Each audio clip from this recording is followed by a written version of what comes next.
Wow, those two films couldn't be more different. Um, so I'm fascinated by the idea that you would want to play Linda Lovelace, which is really a question not so much of playing a porn star, obviously, as playing someone who had been terribly abused and setting the record straight in a way. Yep. Have given someone a voice who didn't have one anymore, didn't really have one ever. And that I remember very clearly where I was when I had said yes to that, because it was one of those decisions that I was making, that I when I knew that if it didn't turn out right, it wasn't going to be great, but that I knew I needed that challenge, and it was the first person I was going to play who really existed, and I thought, this is a really important perspective on someone who's no longer with us. So I just ate that up. It was hard and so rewarding, and I got to work with incredible, like Sharon Stone. Talk about that scene. That was an amazing scene you just showed us here, she was a surprise too in that scene. I mean, she really, I mean, I It's haven't hard. seen her like that before. Yeah, it's hard to watch because you're seeing this woman come home and just melt into her childhood home and just ask for help from her mother, and she's just shut down, and it's heartbreaking because there's really nowhere for her to go, and a place that felt safe is no longer safe, and she's just, it shows that someone of that generation growing up in the way that Sharon's character did, and it's just, oh my god, it kills me. But that was one of the scenes I read where I was just like, this poor woman, like, let's show as much as we can of what her life was really like behind the scenes, behind and she's infamous, you know. So you had to do some pretty intimate scenes there. Yeah, So how there did you was a lot handle of, that? I mean, you compartmentalize. I'm working with really wonderful human beings playing these really hideous people, and you have to trust that they're going to take care of your body, especially with Peter Sarsgaard, manhandling me so often and putting a gun to my head, and and then having to do some of these deep throat scenes. And you have to compartmentalize. The point is, you're telling this story in a way that needs to be told, and it's all very necessary. We cut out anything that's gratuitous and unnecessary, and you just have to be as present as possible. And it's hard. It's hard not to take some of that stuff home, because this is what happens to people. It's not like you're creating a character that goes through things that other people don't go through. The reality is it's not okay. there are a lot of other Linda Lovelaces out there, is the point, right? Funny. Yeah.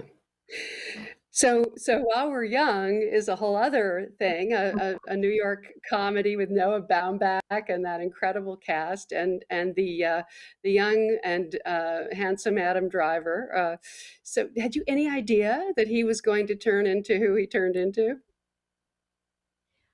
I knew he carried with him a presence that no one else did. I knew he was very mysterious, but also, like, you totally knew what was going on at times, and I had a lot of fun with him. He fit perfectly into that character. Not that he's that guy, but he I mean, he's a chameleon, of course, as you can see.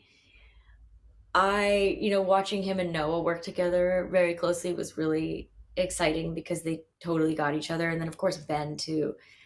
That whole experience was awesome. I didn't it didn't all fall on my shoulders, so I was able to Right. experience Bombach's world in a way that didn't feel too pressurized. And when you step foot on a Noah Baumbach set, it's his world, it's his creation. You say the lines the way they're written. It's like everything is written for a reason.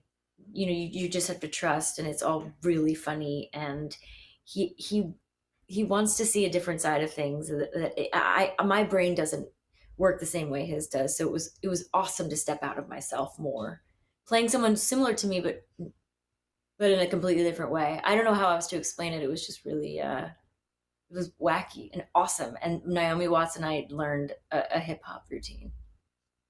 What can be better? I No, make ice totally. Well, cream. It was great. well, what I think one of your great assets is this ability to just feel extremely natural in front of the camera. You just seem to have an instinct for how to do that. Did that come to you easily? I it depends. It did come to me easily from childhood. I certainly wanted to express what I was feeling all the time, and throw it on the table. For a point, I mean, teenagehood, completely different. I don't even want to go there. I was inside of myself for a time. But besides that, I was just, I vomit my feelings very easily. I've been very good about redesigning my filter, having a filter, sorry, creating a filter that I still don't use quite often enough, as much as my family would like me to use. But it's really served me as an actor. I want to express. I want to.